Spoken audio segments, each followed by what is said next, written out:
Welcome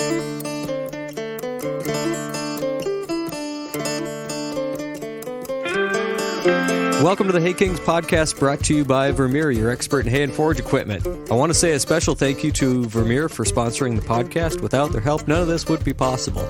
If you're so inclined, please visit vermeer.com/haykings for more information. Think big, think fast. That's what TJ Steele does. If you're in the Hay Kings world, you probably know about the giant round baler. Now, I think there's more than one now. The balers have been updated and they're running. We're excited to have TJ back on the podcast to give us some updates on the baler. Welcome back. Well, thanks for having me back again. It's been a few days or a little while since we've been on the last time, but we've had a lot of accomplishments between now and then. Let's hear the updates on the giant round baler. We had the very first one on the ground, I believe, in 2019, and that was the first time we were able to do any baling with it. We had a pretty good run with it the first time, but there was no automation, very little anything to make it user friendly. It was more to try to make sure the concept was going to work, make sure the baler was possible, just all the beginning stages of R&D and to figure out which direction to go. Right. That year, with no electronics or anything, we actually put up about 800 bales pretty consecutively, had a ton of room for improvement, and got through that season. And then we sent it back up to Michigan to Wayne Vogel's shop, and we actually missed 20 due to COVID. We just didn't know what to expect, and we didn't know if anybody was going to have any employees left. We just didn't know. The world of uncertainty hit. So sure, I said, hey, just put it in the background, and let's just cross this bridge later.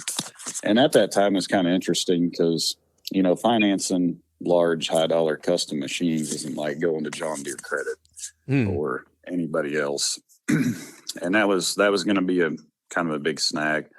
We actually had a really good year in 20. It allowed us to carry on all that ourselves. So when 21 hit, we had it on the ground here again, and we were really hoping for the 21 season we were going to get to run one or both. But actually, one of the guys that was on the team building it had a heart attack in August, and that set us back about a month, which was okay. Things happen. Life happens during all of it. So that put us off a little bit. Anyway, we got it back to the field, had fully automated everything on it, and had a really good run. Still some improvements and some changes, but during that time frame, number 2 was built. So the last go around, we figured out that thing uses an enormous amount of horsepower to be really efficient in our world. And, for the listeners, I want you to keep in mind that it's kind of hard to compare to conventional just because of what it does, which, we'll get into the numbers here. Yeah, this is where we should stop and say, you're building this custom machine for you and not for sale. This is something designed for your very unique working conditions that would be awful hard to make pencil just about anywhere else in the country, right? Yes, that's very true. We're just in an area we use a lot of corn stalks, feed yards and dairies. And, arguably, corn stalk's not the best thing to take off the ground. But when you live in the high plains and you don't have much rainfall every year, sometimes that's kind of a last resort. And it's just turned into a big part of cattle feed. And the biggest thing is you got to get it off. Like these guys are going to wheat right after the corn stalks are removed. And it doesn't work very well on a corn-on-corn basis. There's a lot of management that goes into every guy's operation that we do this on. But the simplest one is they're just going to wheat. So they have an enormous amount of trash. We'll come in, we'll take that off. And the grain drills are waiting. They've coordinated fertilizer. It's just a push. And you're following up to 12 producers that could be running up to 3 combines apiece. All of them run 2. So, they're pushing 12 and 16 row corn heads, and back in the conventional world, here we are running an 8 row shredder and, punching out 1,000-pound bales. And it just never made sense. And that's where the whole birth of all this stuff came from, was just looking from a bird's eye view. So there's got to be a better way. This is that concept of thinking big and thinking fast to match with modern combines, right? Yeah. When you just have that much ground to cover, you can do it conventionally. I mean, we've done it before. It is not a fun process. I mean, it's horrible running balers. It's hard on machinery. the fields are stinking rough from the pivot tracks. Nothing about it's fun. And I told a guy the other day, not that, I'm not a female and I've never given birth, but they always say, giving birth is one of the most forgiving pains that you ever have, because next year they forget it and most of them decide to do it again. Well, baling corn stalks is about the same way, not from a painful standpoint, but, the concept, it's the most forgiving pain you have. It's like next year everybody's ready, but you forgot how horrible it was the year before. So it's just a tough deal. And not all days are bad. You run a shredder with a square baler. It's not too bad, but it's just a lot of ground. And there's just an opportunity for some bigger contracts. And it's like everything else in the world, we're getting less people, or our labor pool is less. And the bigger equipment we get, the bigger the jobs get. The more efficient you are. You got to be more efficient. You're going to have to figure out how to play the game to stay in business. With this year, we actually pooled several guys together to help us do this job that we're on, or this project this fall, which has been a blessing. I mean, the help's been good. I found out that, I'm broke down a lot, but so are they. So right. we're just not out there by ourselves in that category. So that's been interesting to see. And we had a really long night last night ahead of this rainstorm that come in. And then I got a call this morning from a guy running a custom swather. He hit an oil casing and kind of about totaled his header. And gets to put a windshield in his swather because he shattered the windshield with his top of his head. So that's what you call a bad day. That's the start of a very bad day. You've talked about shredders and big square balers, right? We're talking 3x4s, right? That's what you're calling a conventional setup. Let's talk about your unconventional setup. Take me through the swather, the rakes, and then we'll dial in on the big baler, on the round baler. Sure. So running shredders, it's anything conventional will do the job. That you can get there. But you're running so many of them. The ash content's a big deal, less trips across the ground, all those things add up for efficiency. And we've taken all those things into consideration. And the bottom line is what we're doing is we're running that 47-foot swather for the most part. I've hired some guys to come in and help because I can't be everywhere by myself. And we run a 47-foot custom-built swather that was bought partially for cornstalk projects. I had discovered that we can actually just swath them down with a swather, and even square bale them we do pretty good, because we've, things changed over the course of 10 or 15 years, 10 or 12 years here, and the corn heads changed. So you're getting a shorter stock, and we're able to square bale some of those acres that have shorter stalks. You still have a few regular corn heads that leave a lot taller, which is kind of murderous for a conventional baler. Right. But our big round balers love it. Round balers love longer pieces. They don't need the stuff chopped up. So I own the tub grinders, so why be processing the stuff in the field if I own the machine that's designed to process the stalks, and spit them out for cow feeds. So we're running this 47-foot swather, and then we're running a big Rouse rake, and then we come back in with, conventional square baler or our big round balers. So this year we finally have got high production with everything kind of married together in line, and that swather will cover an average in a cornfield of about 60 acres an hour. My record day, I've hit 530 acres in an afternoon, evening, through the night, but done by, 2 or 3 o'clock in the morning. Yep. And it's just a huge difference. I mean, you can just cover so much ground, and it's cheap. I mean, you can run, I think I ran 480 acres on like 135 gallon of fuel. It just don't cost much to run it. Whoa. And we've been able to have Rouse custom build us a 38 wheel rake. That's leading the big balers. And this year is 22. We just had a really, really horrible spring. So that big old 60-foot rake, it actually served a very good purpose all year for conventional balers. And I kind of laughed. I said, beginning of 22, for most of the year, our swather and our big rake made more money than all the balers combined. So, oh, geez, it saved a lot of running around chasing small windrows, and anybody in the baler business knows that small windrows are a bad deal. Bad deal, just takes a lot of time and inefficient. So, and a lot of the times you can't go fast enough and stay in the seat, especially in our ground. Nothing's smooth, Another thing I don't think people realize in our area, there is no hay meadow. There is no hay field, so to speak. Right. Everything we bale was tilled or no tilled the year before. Yeah. So it's always rough. I mean, seldom do you have a smooth field, which is why there's some massive Tarrigators with 4-foot wide tires too, just because we're tired of beating ourselves up on other guys' fields. So, oh yeah. So that swather, it's running, 60 acres an hour average, 50 all the time, even if it's rough. This year I've had to slow down. Stocks are processing a little harder going through the crimpers, which we still crimp them. You're not running a lot through, but there's still quite a bit. Yep. And about 50, 60 acres an hour. That swather, not swather, but the rake, he's covering at least that, if not a little bit more. But it depends too, because you got to slow down. You got to be careful. The bigger stuff, which part of the reasoning for all this stuff is we don't want to drive so fast. We just got to a point where we're just beating ourselves and our equipment up. So we've just said, hey, slow this thing down. And, we're perfectly happy to set in there from 6 to 8 miles an hour, 9, 10, 11, if it's a good field. But you're still able to cover a lot of ground. So he's got the rake stretched open on our big baler. It's 57 feet open clear up, but the windrow at the back is a little too narrow. So we got to suck the wings in just a little bit, putting about a 7-foot windrow out the back of it. And the big balers come along, and we had a record night last night. I actually was running on 2 hours of sleep. Had a little shower come in, so we decided Willem and I was going to stay there and finish it.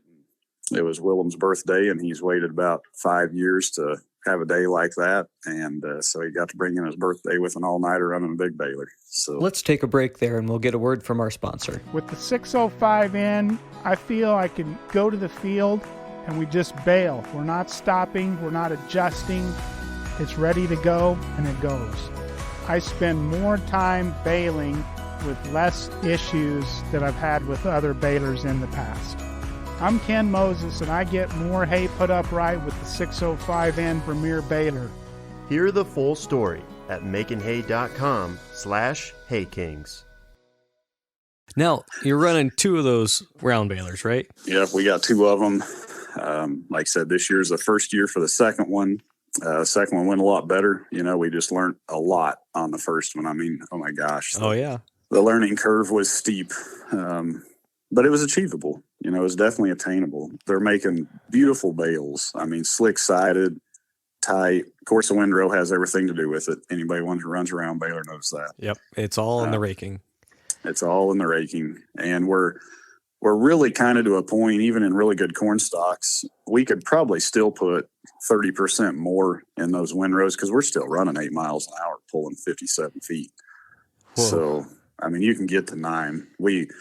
I've only plugged it up one time in a pickup, and you're running fast enough with, that heavy machine and a Tarrigator on it. You just don't have to go that fast. I mean, you're covering an enormous amount of ground. Yep. And they have a massive, massive, massive appetite, unlike anything that any of us probably ever seen before. Take me through how much you bailed last night, because you're talking about breaking some records. So I'll start out by saying our record in conventional square bales. Everybody's going to convert all this stuff back to math and per hour and all that. But just to understand, I always tell my guys, I don't care what you can bale today. I want to know what you're going to bale every day this week so we can look at a bale count at the end of the week and then next month. We have to do this every day. So we don't go out there, push the baler for all it's worth next to plugging up, on your toes, white knuckled. We're doing this today and tomorrow. Our best record, we had 3 brand new 3x4 square balers. These were non-XDs. So you were probably looking at 930 pound average, maybe kiss 1,000. That would have been the top of it. We had a 2,300 bales, 2,265 bales in a day. And when we say a day, we just call it a 24-hour turnaround, whether it's 18 hours, 12 hours, or what. You never hit a record day in a 10-hour day. I mean, you just very seldom ever happens.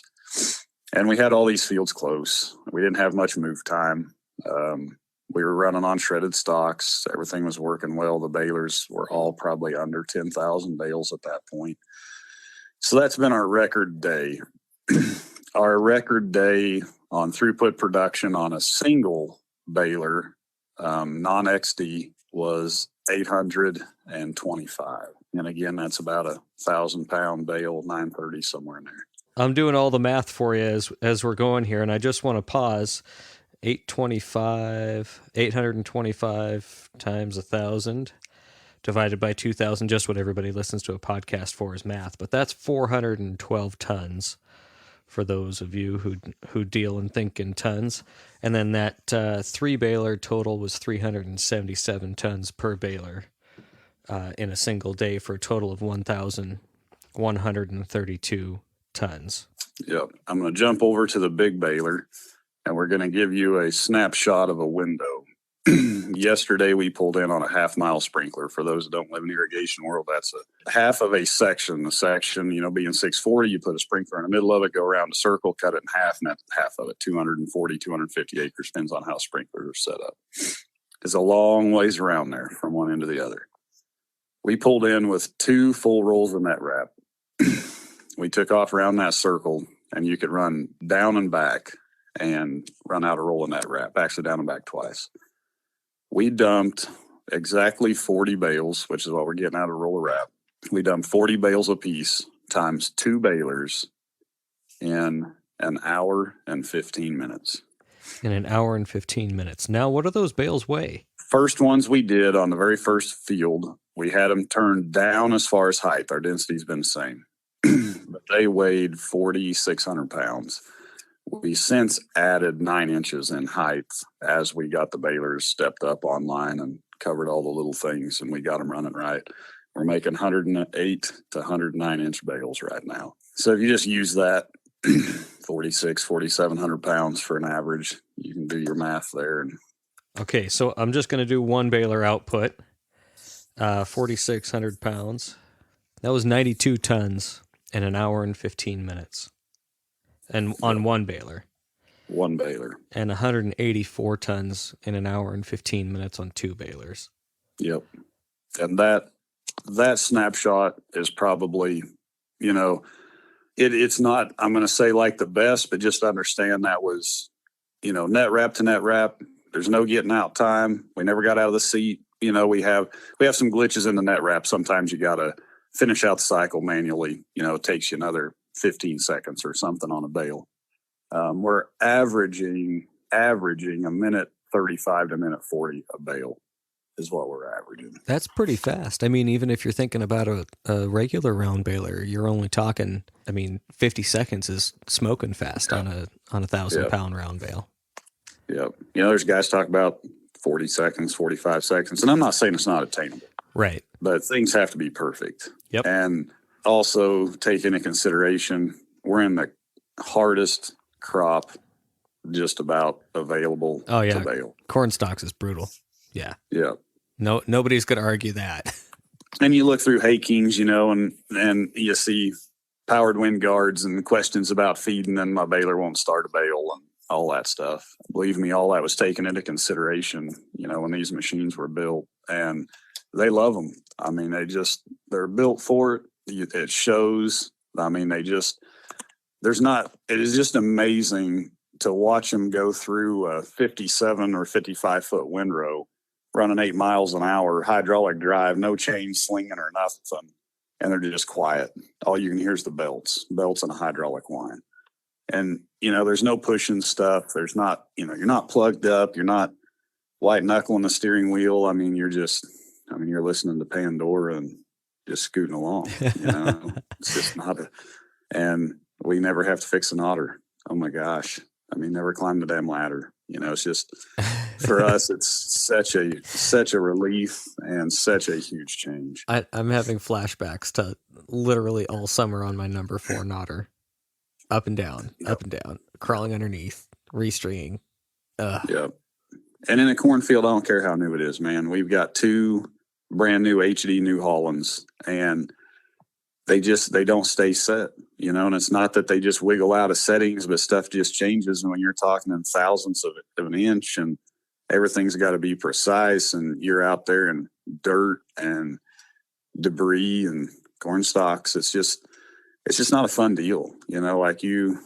You have some good days, but it's just not fun. We've exhausted almost all of our help every year in cornfields, and by the time you get to the end, you got a massive bale count, and they look back and, it's something to be proud of, but you didn't like it.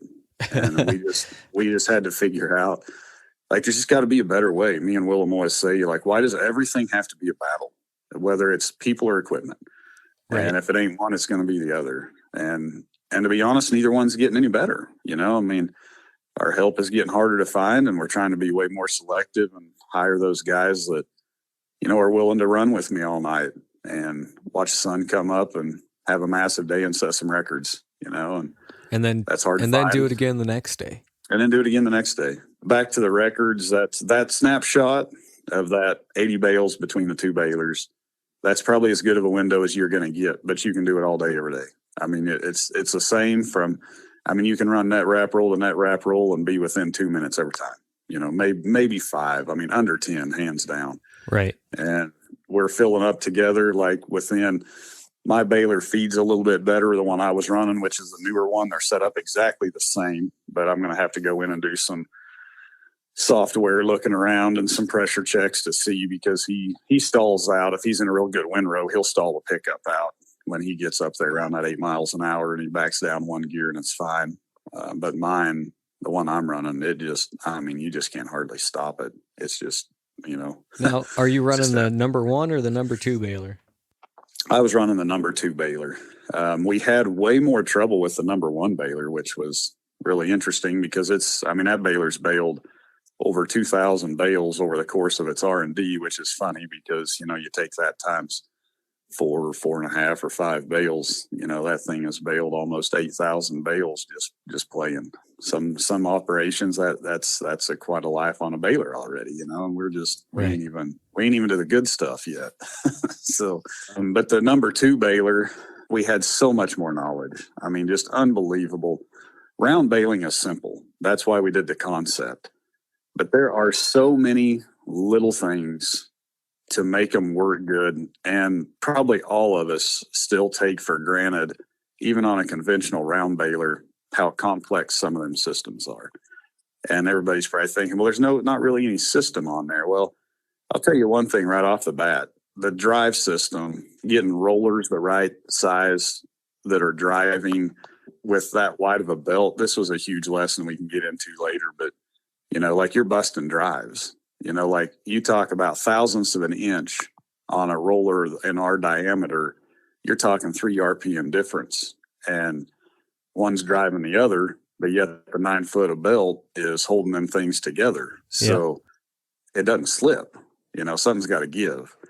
And which is partly why the hydraulic drive was on it. But there's just a lot of stuff. I mean, we welded all the belts together, so there's no splices. You know, it was a big deal that we wanted. We actually built our own welder, learned how to vulcanize, and we did all that process on our own. We didn't hire it. We actually built all that stuff to do that. All of the drives are hydraulic drive. On that note, the biggest change for these machines from this year versus last year we had it running with the programming. That was a huge hurdle. That programming was a big hurdle. Running net wrap and string, so everything's got to run in a sequence. And one thing has to happen before the next one. And even in the programming itself and how you write the program and how it reads the stuff and how it calculates the inputs. And I mean, that was just, I really enjoyed that. As much as I hate electronics on agricultural equipment, I have really enjoyed making that baler operate through a program. But, you know, I come from that, what we laugh and call a spaceship box, that I did everything with a switch and a light, from the tractor cab to fully automated to where pretty much anybody can get in it and run it. So, you know, that was this fun, a very huge accomplishment in my books. And, you know, my hat's off to every manufacturer for the things that they have built, the way they've gotten them so user-friendly for how complex they are. That is difficult. I'm still going to stand my ground and say they do not have any excuses for the lack of quality that we're dealing with every day, and it's getting worse every year. They've had 50 years to get this stuff right. There's a reason why they don't. And I understand that they have to make money. I think they've just taken it too far, and it's not getting better. And that's why we just got completely out of that whole system. TJ, thank you for your time today. I sure do appreciate the update on the big baler. I'm going to quit calling it a big baler because that's what I call 3x4s. You have a giant round baler. And I just want to put a point on that saying thank you for being innovative and trying things that nobody else will do. Well, I appreciate you having me again, and appreciate those that support us and even those that watch us and scratch their head. We still appreciate Right. We just appreciate everybody. If you'd like to follow along with TJ, you can check out Born 2 Farm. That's Born, the number 2 Farm on Facebook. And if you want to see the latest hay news, you can check out hay-kings.com and click on news. Thank you to Nick Palmieri at Palmieri Sound for your expertise in audio editing. And thank you to Jessica Palmieri, our social media coordinator.